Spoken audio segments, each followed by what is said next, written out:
I'll never forget the first time I stood up to speak in front of an audience. My hands were shaking, my heart was racing. I opened my mouth and nothing powerful came out. My voice was weak, my words were scattered, and the moment passed without impact. And that was the moment I realized something critical. If I couldn't speak with confidence, I couldn't lead, I couldn't sell, I couldn't teach, I couldn't inspire. I could have all the knowledge in the world, but without the ability to communicate it with strength, none of it would matter. Since that day, I've spent decades studying the world's best speakers, political leaders, top CEOs, world-class presenters, and applying everything I learned in thousands of speeches across the globe. And what I discovered is this: powerful speaking is not a gift. It's a skill. And like all skills, it can be learned. So today, I want to show you exactly how I built the ability to speak with power, clarity, and confidence, even when I didn't feel ready. Because if I can do it, you can do it. The first step is mindset. Before you even open your mouth, you must believe that you have something valuable to say. Confidence starts in the mind. You don't wait to feel confident, you decide to be clear, to be prepared, and to speak with purpose. Every time I walk onto a stage or stand in front of a camera, I remind myself of this truth. People are not looking for perfection.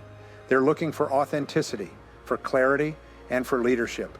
And leadership begins with voice. When you speak with strength, others listen differently. They take you seriously, they lean in, and your words have weight. But here's the mistake most people make. They think confidence is about speaking louder. It's not. It's about speaking with certainty, speaking slowly, speaking deliberately. Confidence lives in your tone, your posture, your eye contact, your pauses. It lives in how much you respect your own message, because if you don't believe what you're saying, no one else will either. And it doesn't matter if you're addressing a crowd of 1 or 1,000. Whether you're leading a team meeting, presenting to a client, or having a difficult conversation, your voice is either moving people forward or holding them back. So if you've ever felt nervous, if you've ever walked away from a conversation wishing you had spoken up or spoken better, stay with me, because I'm going to walk you through a formula that you can use to build speaking confidence, one sentence at a time. Speaking is not just a skill, it's a tool. And when you learn to master it, you'll open doors you never thought possible. Let's begin. Before I ever became a confident speaker, before I ever stepped onto big stages or trained executives around the world, I had to fix one thing, and it wasn't my voice. It was my mindset. Because here's what I discovered. People don't speak with confidence because they don't think with confidence. They doubt their ideas, they second guess their worth, and so even before a word comes out, they've already told themselves, I'm not good at this, or no one's going to care what I have to say. And that belief becomes their reality. I've seen this happen again and again with professionals, with leaders, with salespeople. The voice cracks not because of technical problems, but because the mind hasn't been trained to believe in its own value. So the first thing I had to do, and what I ask my students to do, is this: make a decision. Decide that your message matters. Decide that your ideas have weight. Decide that your voice has value, because confidence is not something you wait for. It's something you choose. I began every morning by saying it out loud. I have something important to say, and I'm going to say it with strength. I didn't always feel like it was true, but I said it anyway, because repetition builds belief, and belief fuels performance. You see, everything in your communication flows from identity. The way you think about yourself is the way you show up in conversation. When you believe you're weak, your voice shrinks. When you believe you're unclear, your message stumbles. But when you believe you have value, your words come out with authority, even if they're simple. That's another important point. People think powerful speaking means using big, complicated language. It doesn't.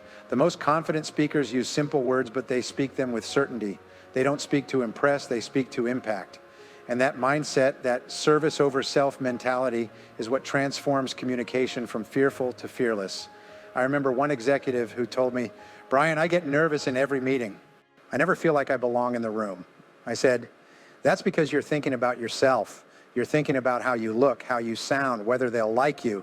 But confidence doesn't come from being liked. It comes from being useful. I asked him, what do you know that could help your team today? He paused, then gave me 3 solid answers. I said, great, walk into the room, forget yourself, and give them those 3 things. That shift focusing on value instead of validation changed his career. He went from being the quiet one in the back of the room to leading presentations with clarity and calm. And that's exactly what happened for me. When I stopped trying to impress people and started focusing on how I could help them, my anxiety disappeared, because the spotlight wasn't on me anymore. It was on the mission. Confidence is not arrogance. It's not volume. It's not being the loudest voice in the room. Confidence is calm. Confidence is clarity. And confidence is a result of preparation plus purpose. If you want to become a confident speaker, start here. Start by changing the way you think about yourself. Remind yourself, you're not just talking, you're helping. You're solving a problem, you're bringing value. Say it every day if you have to. I have something to say. I have something worth sharing. Because when you believe that, truly believe it, your voice will begin to reflect it, and the people around you will feel it. But mindset alone isn't enough. Once you begin to believe in what you're saying, the next step is learning how to deliver it with impact. And over the years, I've found that powerful speaking comes down to 3 simple elements: your voice, your words, and your presence. That's it. Master these 3, and you can command any room. Let's start with your voice. Most people don't realize this, but the tone and rhythm of your voice communicate more than your actual words. You can say the exact same sentence with hesitation, and no one listens or says it with strength, and the room goes silent. Your voice must be clear, steady, and deliberate. No rushing, no mumbling, no hiding behind filler words like, like. I trained myself by recording my own voice every day. I would speak for 2 minutes about any topic just to hear myself. And yes, at first it was uncomfortable. Most people don't like the sound of their own voice. But if you don't listen to yourself, how can you improve? Just like a professional athlete watches game footage, a speaker must review how they sound under pressure. Now, your words, they matter. But not in the way most people think. You don't need to use complex language or a big vocabulary. In fact, the opposite is true. The best communicators are the simplest. They speak in short, clear sentences. They emphasize one key idea at a time. They pause so their audience can absorb it. They make their point and move on. I follow a rule I call one idea, one sentence. That means when I'm making a key point, I say it once. Strong, slow, and with certainty. I let it land. I don't dilute it with too much explanation. People don't remember paragraphs. They remember impact lines. And finally, your presence. This is how you carry yourself. Your body language, your eye contact, your stillness. Presence is not about being flashy. It's about being grounded. When you walk into a room or stand on a stage, you want people to feel that you're in control even before you speak. That comes from posture, from breathing, from silence. Don't be afraid of silence. Silence shows strength. Sometimes the most powerful thing you can do in a conversation is pause. Look the person in the eye. Let the words hang for a moment. That's where attention lives. That's when people really hear you. All 3 of these, voice, words, presence, they work together. You can't just master one and ignore the others. A powerful message with a weak voice gets ignored. A strong voice with no clarity gets lost. Presence without preparation feels hollow, but when all 3 are aligned, you become magnetic. People begin to lean in. They begin to trust you. Not because you're perfect, but because you sound like you believe in what you're saying. And when you believe in it, they believe in you. But let me be honest with you, none of that happens by accident. Confidence is not something I wake up with. It's something I prepare for. Every single time I speak, whether it's in a boardroom, on a stage, or in a one-on-one meeting, I follow the same process. It's simple, it's reliable, and it works. I call it my speaking routine, and it begins before I ever open my mouth. First, I will write down the 3 main points I want to deliver. Not 10, not 7, 3. Why 3? Because that's what people remember. The human mind is wired for patterns, and 3 is the most powerful pattern in communication. I ask myself, what do I want them to know? What do I want them to feel? And what do I want them to do? That gives my message shape. It gives it purpose. Then I speak it out loud. I rehearse not in my head, but with my voice. I practice the opening sentence at least 5 times. Because if you win the first sentence, you win the audience. You don't want to sound like you're thinking about what to say. You want to sound like you're ready. I pay close attention to how I stand, how I breathe, how I pause. I don't try to memorize everything. That's not the point. I want to sound natural, not scripted. But I make sure I'm crystal clear on my transitions. I know where I'm going and how to get there smoothly. 5 minutes before I speak, I go quiet. I step away. I close my eyes.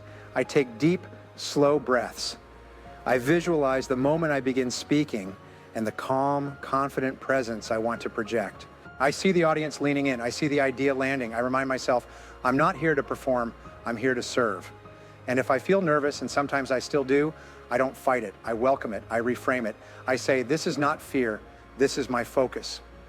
Because nervous energy is just excitement without direction. When you name it correctly, it becomes power. Another part of my routine is recovery. Because sometimes I make mistakes. I forget a line, I lose my rhythm. It happens. What I've learned is don't panic, don't apologize, don't shrink. I pause, I breathe, I smile, and I pick up from where I left off. Your audience doesn't expect perfection. They expect presence. And when they see you stay calm under pressure, they trust you even more. And here's something most people overlook. Practice happens daily, not just before big moments. I build my speaking muscle every day in small conversations. When I explain something to a colleague, I focus on being clear. When I answer a question, I speak with structure. When I share an idea, I pause after key points. These habits stack up. They make you sharper, more deliberate, and more impactful without you even noticing. Speaking is like a workout. The more reps you do, the stronger you get. But the quality of your reps matters.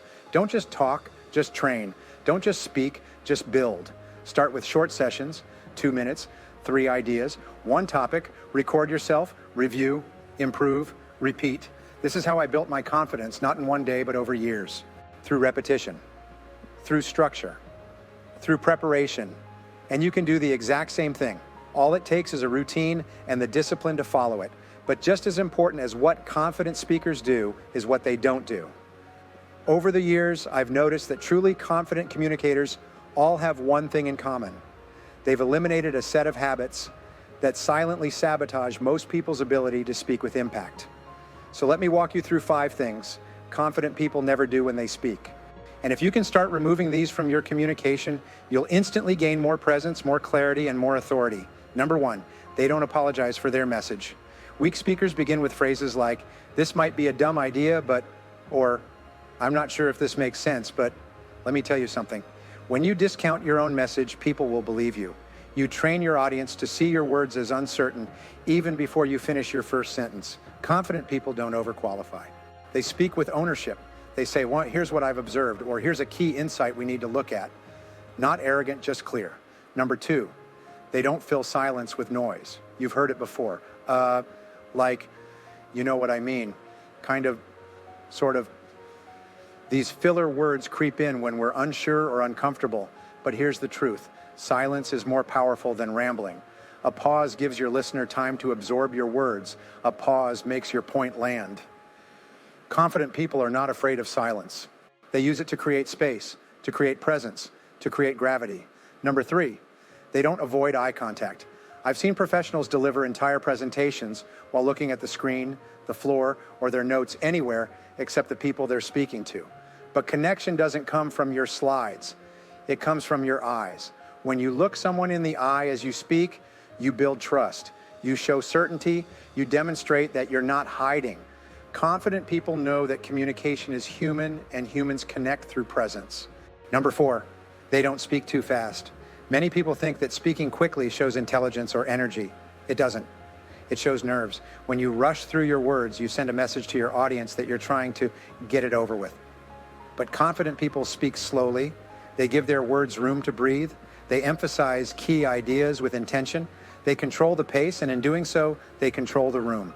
And number 5, they don't seek approval, they seek clarity. Most people speak to be liked. Confident people speak to be understood. They don't twist their message to please everyone. They focus on delivering value. They're not trying to be impressive. They're trying to be useful. And that makes all the difference.